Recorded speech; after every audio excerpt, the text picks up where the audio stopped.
एक ठाकुर और एक साहूकार के लड़के में तगड़ी यारी थी। दोनों बाल्यावस्था से ही साथ रहे। दोनों का विवाह बचपन में ही हो चुका था, लेकिन पत्नी दोनों की अपने मायके में ही थी। जवान होने पर दोनों एक साथ अपनी अपनी पत्नी को लाने के लिए रवाना हुए। साहूकार के लड़के गंगाधर ने अपने साथ अपने नाई को भी ले लिया। काफी दूर तक साथ चलने के बाद वे एक ऐसी जगह पर पहुंच गए जहां से उन दोनों के ससुराल जाने का रास्ता अलग अलग था। साहूकार के लड़के गंगाधर और ठाकुर के लड़के विष्णुदत्त ने एक दूसरे को कहा, जो भी यहाँ पहले पहुंच गया वो दूसरे का इंतजार करेगा। इतना कह दोनों मित्रों ने एक दूसरे से विदाई ली। कुछ समय बाद ही गंगाधर अपने नाई के साथ अपनी ससुराल पहुंच गया। ससुराल वालों ने जब दामाद के साथ नाई को भी देखा तो एक बूढ़ी महिला ने बाकियों को सलाह दी कि इस नाई की भी अच्छी खातिरदारी करना। ये जब अपने गांव जाएगा तो हमारी तारीफ करेगा और हमारी बेटी का मान सम्मान बढ़ जाएगा। इसी सोच के साथ उन्होंने अपने दामाद से भी ज्यादा उस नाई के लड़के की खातिरदारी की। खाना खिलाना हो या बिस्तर लगाना हो या फिर पंखा लगाना, हर जगह उन्होंने पहले उस नाई के लड़के की पूछ की। ये बात गंगाधर को खटक गई। उसे अपना वर्चस्व कम होता दिखा तो उसने घर जाने की जल्दी मचा दी। 2-3 दिन के आदर सत्कार के बाद उसके ससुराल वालों ने उन्हें सम्मान पूर्वक घोड़ा गाड़ी देकर उनके साथ अपनी बेटी अंबिका को विदा कर दिया। रास्ते में नाई गंगाधर के ससुराल वालों की तारीफ करते हुए बोले जा रहा था कि उसके ससुराल वालों ने तो अपने दामाद से भी ज्यादा खातिरदारी मेरी की है। नाई की बातों ने आग में घी का काम किया। पहले से ही गुस्से से भरा पड़ा गंगाधर उसकी बात से और तुनक गया। उसने अपनी पत्नी और नाई को वहीं रास्ते में छोड़ दिया और खुद अकेला ही अपने घर की तरफ निकल पड़ा। उसकी नव विवाहिता पत्नी अंबिका बेचारी ठगी सी उसे देखती रह गई। गंगाधर के जाने के बाद नाई भी मौका देख अपने गांव की राह पकड़ गया। नव विवाहिता अंबिका पर तो जैसे दुखों का पहाड़ टूट पड़ा। दुखी हृदय के साथ उसने हिम्मत कर वापस घर जाने का फैसला किया और घोड़े गाड़ी को घर की तरफ मोड़ दिया। पर होने को कुछ और ही मंजूर था। वो रास्ता भटक कर किसी अन्य नगर में पहुंच गई। नगर में घुसते ही एक मालिन का घर था। अंबिका ने उसे कुछ धन दिया और कुछ दिनों तक उसके साथ रहने के लिए उसे मना लिया। अंबिका मालिन के साथ उसके घर पर ही रहने लगी। वो मालिन वहाँ के राजा को फूलों की माला बनाकर पहुँचाया करती। अब अंबिका भी इस काम में उसकी मदद करने लगी। मालिन बगीचे से फूल चुन चुन कर लाती और अंबिका उनसे बहुत ही सुंदर और अलग तरह की मालाएं और गुलदस्ते बना देती, जिन्हें मालिन राजमहल तक पहुँचा देती। एक दिन राजा ने मालिन से पूछा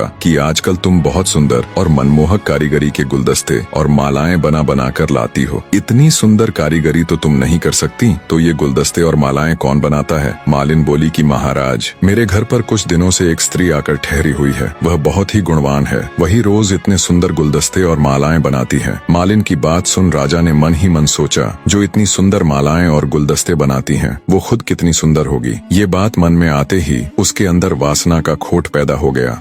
50 साल का वासना से लिप्त राजा मालिन से बोला, तुम अभी अपने घर जाओ और उस स्त्री को मेरे सामने हाजिर करो। मालिन अंबिका के पास गई और उसे राजा भानु प्रताप का हुक्म सुनाया। अंबिका ने ये कहते हुए मना कर दिया कि मेरा राजा के पास क्या काम, पर मालिन थोड़े ही न राजा के हुक्म को फेर सकती थी। वो कह सुनकर विनती करके अंबिका को राजमहल ले गई। जब राजा ने अंबिका के रूप और सौंदर्य को देखा तो वो उस पर मोहित हो गया। उसकी कोई भी रानी इतनी सुंदर और गुणवान नहीं थी। राजा ने तुरंत अंबिका को अपने महल में भिजवाने का हुक्म दे दिया। अंबिका ने विनती करते हुए राजा से कहा, हे राजन, आप तो इस नगर के मालिक हो। इस नाते से आप तो मेरे पिता के समान हुए, फिर आप मुझे अपने महल में कैसे रख सकते हैं? राजा भानु प्रताप बोला, तुम हमारे नगर की नहीं हो, इसीलिए हम तुम्हारे पिता नहीं हो सकते। तुम्हें हमारे महल में रहना ही पड़ेगा। जब बहुत समझाने पर भी राजा भानु प्रताप नहीं माना तो अंबिका ने कहा कि महाराज, मैं एक विवाहिता हूँ। मेरे पति ने मेरा त्याग कर दिया था। एक विवाहिता स्त्री के साथ रहने से आपको भी पाप लगेगा। आप मुझे 6 माह का समय दे दीजिए। यदि इस बीच मेरा पति मुझे लेने नहीं आया तो मैं अपने आप को अविवाहित ही समझूंगी और आपके महल में आ जाऊंगी। यह सुनकर राजा ने उसे 6 माह का समय दे तो दिया, लेकिन उसे नगर के बाहर एक एकांत महल में नजरबंद कर दिया। अंबिका रोज महल के झरोखे से मार्ग पर देखती रहती कि कभी कोई भूलने से ही उसके मायके या ससुराल से उस ओर आ जाए तो वह उसके साथ अपने हाल का संदेश भिजवा सके। उधर ठाकुर विष्णुदत्त अपनी पत्नी के साथ तय की हुई जगह पर अपने दोस्त का इंतजार कर रहा था। जब गंगाधर अपनी पत्नी का परित्याग करके अकेला ही उधर पहुंचा तो उसे अकेले आते देख विष्णुदत्त बोला, अरे मित्र, तुम अकेले कैसे चले आ रहे हो? मेरी भाभी को कहाँ छोड़ आए? तब गंगाधर ने उसे सारा वाक्य कह सुनाया। सब सुन गुस्से से विष्णुदत्त उसे धिक्कारते हुए बोला, धिक्कार है मित्र, किसी और के अपराध का दंड तुमने अपनी निर्दोष पत्नी को दे दिया। यदि उसके घर वालों ने तुम्हारे नाई की खातिर तुमसे ज्यादा कर दी तो इसमें भाभी का क्या दोष था? इतनी सी बात पर क्या कोई अपनी पत्नी को छोड़ देता है? हमें अभी वापस चलकर भाभी को ले आना चाहिए। गंगाधर ने विष्णुदत्त की बात मान ली। विष्णुदत्त ने अपनी पत्नी को पास ही एक गांव में ठहरा दिया और स्वयं गंगाधर के साथ उसकी पत्नी अंबिका को लाने के लिए निकल पड़ा।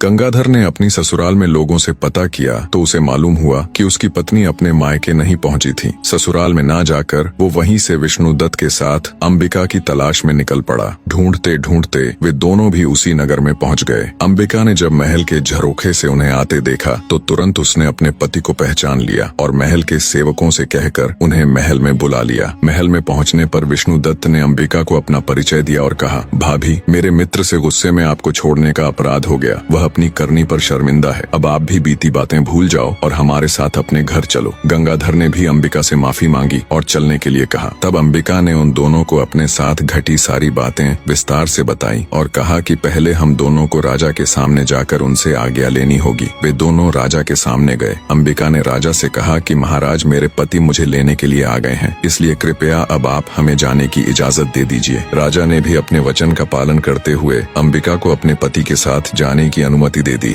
वे तीनों वहां से निकल पड़े। रास्ते में काशीनाथ ने अपनी पत्नी गौरी को भी अपने साथ ले लिया और सभी अपने नगर में आ सुख से रहने लगे। इतनी कहानी कह राजा विक्रमादित्य ने उसे कहा, हे रानी, गंगाधर की तो कोई महानता थी ही नहीं। उसने तो अपनी निर्दोष पत्नी को त्याग दिया था। महानता तो अंबिका की थी। उसके पास रानी बनने का पूरा मौका था, लेकिन फिर भी वह अपने पतिव्रत धर्म पर अडिग रही और उसने अपना धर्म नहीं छोड़ा। ऐसी स्त्री तो महान ही नहीं बल्कि पूजने लायक है।